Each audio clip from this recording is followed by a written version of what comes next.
say, this wouldn't happen to be your ship, would it? Because you sure walked in it like it was your ship. And if this ship is yours, well, mister, you owe Spacer's Choice a hefty fine. Afraid we gotta dock your pay.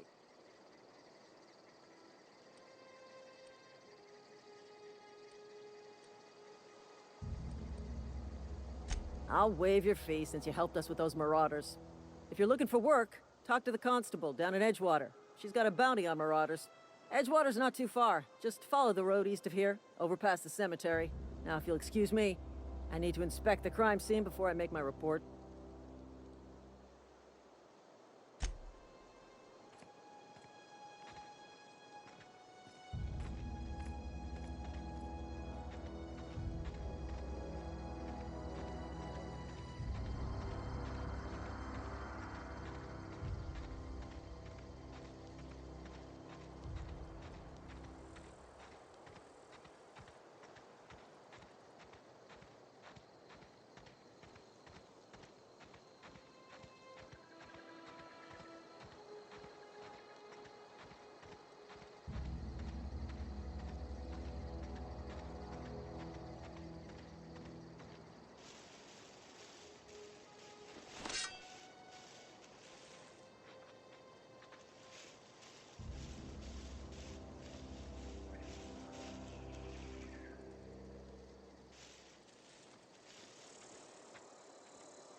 Whoa, hey, where'd you come from?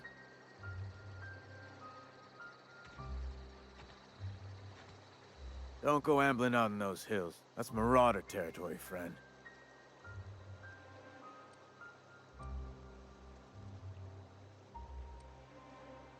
Your pod? What are you on about? You take a bruise to the cranium? Ain't safe out here. You'd best head into town. Avail yourself of Edgewater's high walls and low prices.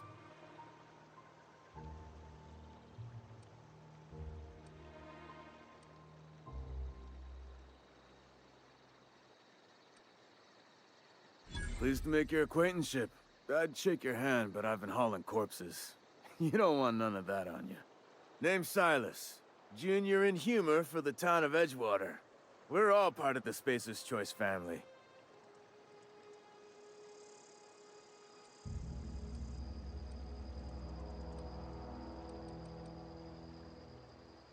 Definitely not the junior in humor, that's for sure.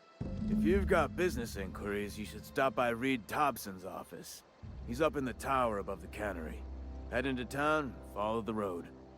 Look, you obviously ain't a worker. What's your racket? You a smuggler? Freelancer?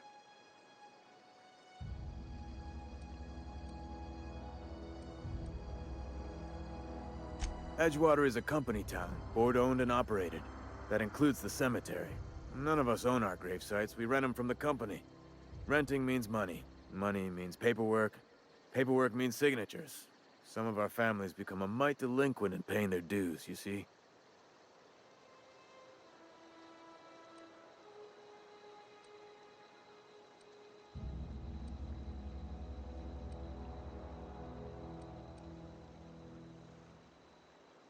Company policy. If it was up to me, I'd put the whole town 10 feet under, free of charge.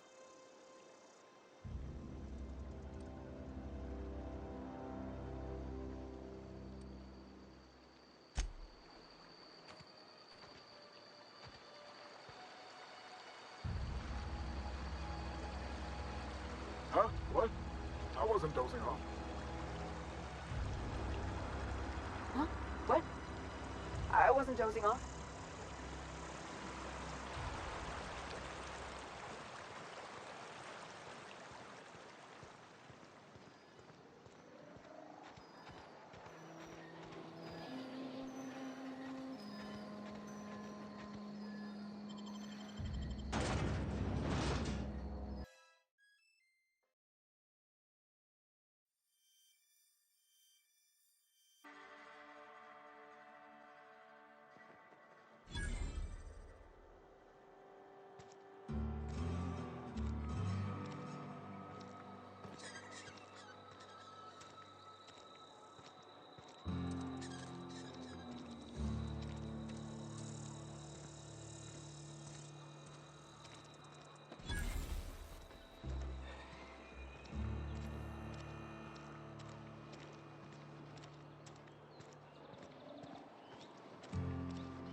The grease monkey, Argo?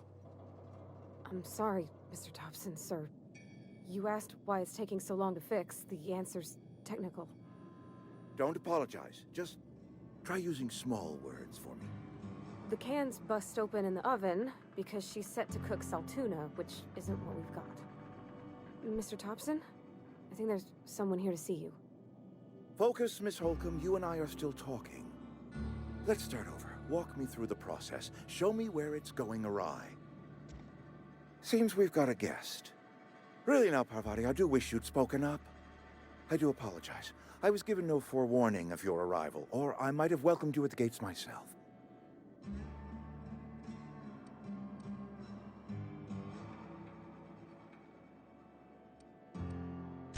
I'm Reed Thompson. outpost administrator. I cannot help but notice you are not in uniform.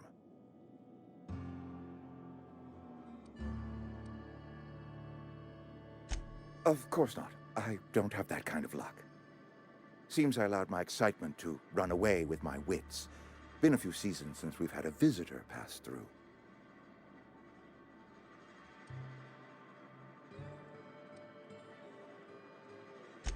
Only regulator we got is hooked up to the town transformer. Mr. Thompson ain't liable to be keen on dismantling it. I beg your pardon. I am most emphatically not keen on any such thing. I can't let you have our power regulator. But I happen to know of another one. And I happen to know exactly how you may retrieve it without frying yourself in the process.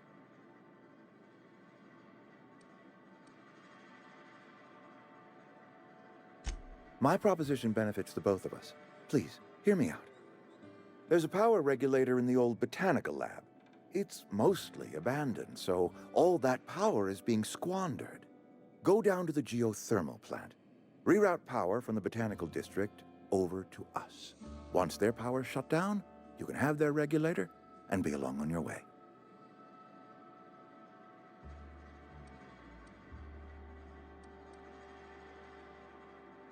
I was not entirely sure how to tell you this. The botanical labs are not legally inhabited, but there are people who live there.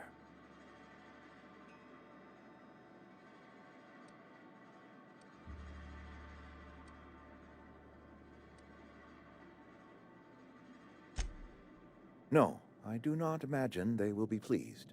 But like a parent disciplining an unruly child, you will be doing them a kindness. The people living in the botanical labs, they're deserters, former workers. I need them back at their posts. I need them to come home.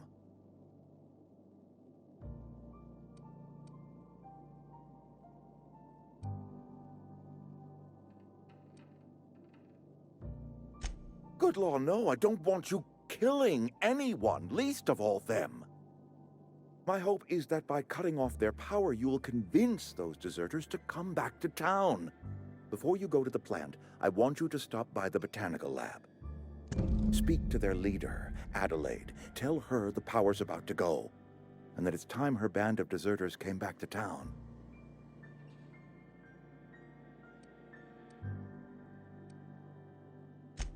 Adelaide's older than the other deserters. She's dignified, kindly. From what I understand, her camp looks to her for leadership.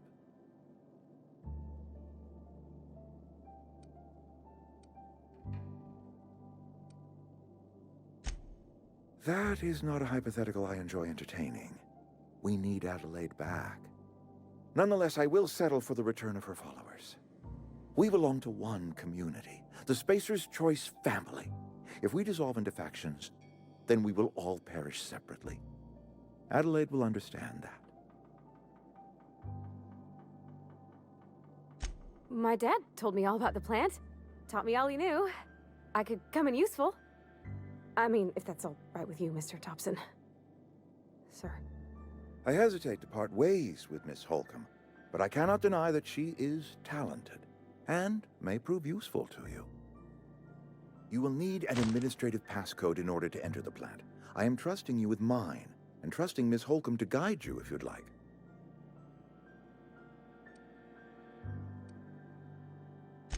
Great! I got my wrenches and diagnosticators and hairpins and engine tape, so I'm all set. Well, I am glad to hear that. Best of luck to you, and thank you again for your help. It is a lot to ask of a stranger, I know.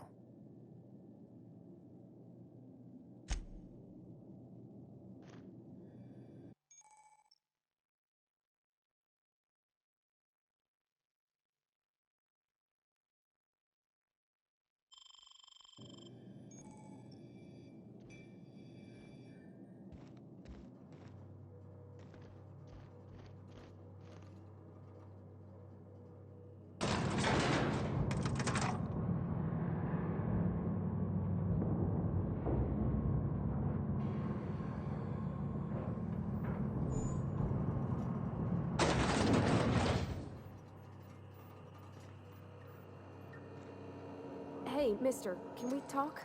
Sorry. Can we talk? Sorry. You just want to get out of here. And you likely don't want to tag along like me. It's just, Mr. Thompson has his own view on matters, on account of it's his job and what all, but that's not the only side of the tale.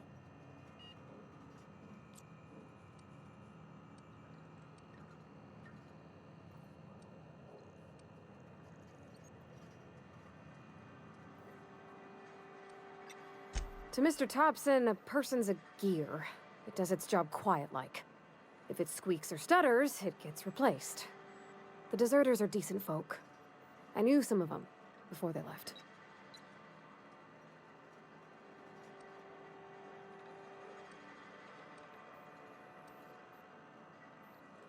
Miss McDevitt? Oh, gosh, no. She was a real important person. A flavorist. Made all the food taste decent. She used to work up in the big office with Mr. Thompson. All I know is she left after her son died. It was a real big to-do. I could hear them both yelling clear from my own place.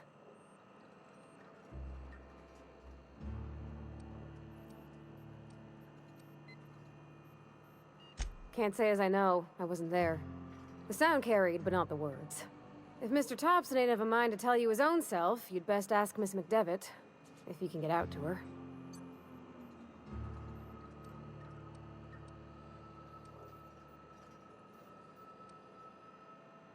I don't know anybody well. I mostly listen to them talk, kept my head down. There was a boy named Thomas who used to follow me around, asking questions about the stuff I fixed. He was real sweet to me. Not any sort of dissident.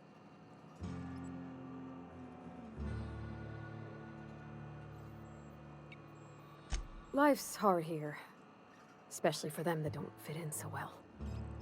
We're one big Spacer's Choice family, but every family's got the one the rest whisper about. Mr. Thompson's aiming to take away their power. They'll have no lights to see, nor heat to cook. They'll be at the mercy of marauders, or worse. I think you should talk to the town's vicar about it. Max, his name is.